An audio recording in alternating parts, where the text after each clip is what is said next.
All right, now I think so much of what we do with our dogs, the rules that we have, what we should and shouldn't be doing is arbitrary, okay? And when I mean that is somebody decided that they're the rules that we should have with our dog. So things like, and again, just think about these things. A daily walk for your dog, all right? So I don't have my dog gets out every single day, but I don't do a big walk with him every day because he needs time to recover because the world is stressful for him. So he finds a daily walk really stressful. So I'll do a walk every other day, and then on the other days I'll bring him out into this area here, or I've got a place down the road, so further down that way, and we play with them, take him to a quiet area of the park, play with him there, I take him swimming and so on. Okay, so he gets out for the toilet as he needs his toilet breaks, but I don't do a big daily walk with him every day. So that's one thing, right? I saw a video, and it was a really nice video, and it was a guy training his Malinois positively. Okay, so the dog had a nice harness on and a guy trains positively, which was awesome, and he was teaching the dog to do a retrieve, okay, which was fine.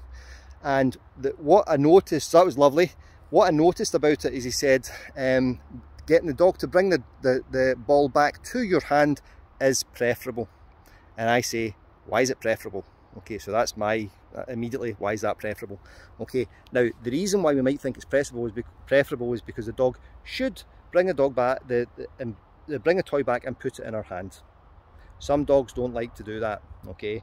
And then I go, if you're playing with a ball or playing with a toy with your dog, and the dog brings the ball back to you and drops it at your feet, what's the problem with that? Okay, so unless you're competing, and that's where a lot of these rules come from, the rule is, yeah, the dog has to present the toy or the dumbbell or the bird into your hand and hold it there. That's fine if you do dog sports, which I have my thoughts on, okay, but that's not necessary for everybody else. All right, so I remember years ago some person, and I'm being kind by not using another word, said to me about Logan, you can't even get that dog to retrieve a toy to you. And I went, I think I can, because he brings the toy back and he drops it in front of me and I pick it up. Okay, and what they were saying is that dog doesn't put the toy back in your hand, and my answer to that is, so what? Couldn't care less, honestly. Could not care less. All right, so other should statements, okay, are your dog should be social with other dogs.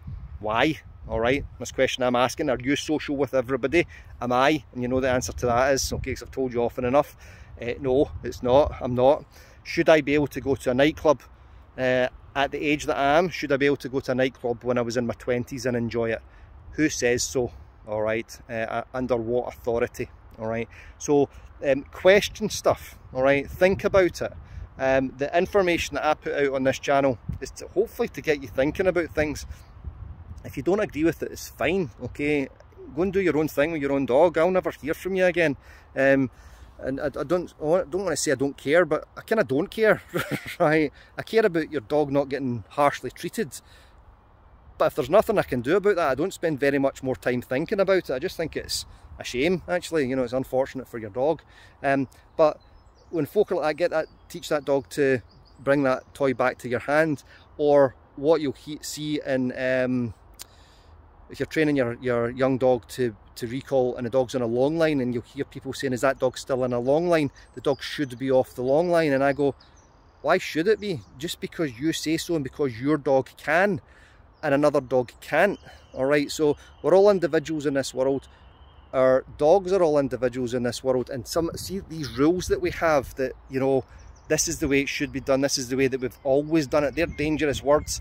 All right, so question stuff. All right, and when I say question stuff, feel free to question what I'm saying, but if you're in for an argument, again, you'll not get any forum for it here. Okay, so you're free to question stuff, okay, but you're not free to demand my time, okay, because it's my time. All right, the same way as you have gifted me your time of watching this, and I get to gift other people my time, okay, depending on what the circumstances are. All right, so just about arguing. So challenge everyone, question everything. Is that right? Okay, and the other thing, very lastly on it, and we saw this during the pandemic, you have to take you have to be questioning and know where to look for proper information. All right, so I'm not getting into a big thing about this, okay?